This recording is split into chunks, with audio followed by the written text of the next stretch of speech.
बिगड़े हमार देखी देखी के तोहार, मन बिगड़े हमार देखी देखी के तोहार। सब पूछता रे हई का रे, चोली फरले बनई का रे, हई लछुआ के लइका रे, चोली फरले बनई का रे, सुर गहिया के लइका रे।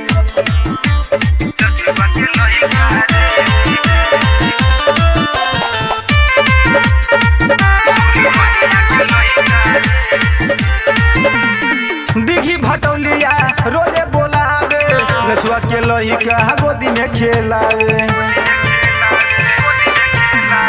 नहाजे रोजे बोलावे, लछुआ के लइका गोदी में खेलावे। गनी लोहखर बाजार सब मांगता हमार, गनी लोहखर बाजार सब मांगता हमार। तब पूछता बे हई का रे, चोली फरले बनई का रे, हई लछुआ के लइका रे, चोली फरले बनई का रे, सुर गहिया के लइका रे।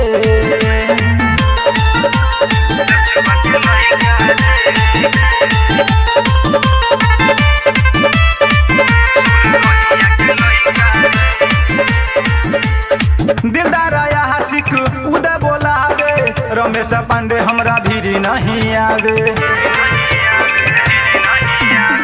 दिलदार आया हसिक गौरव बोलावे, रमेश पांडे हमरा भीरी नहीं आवे।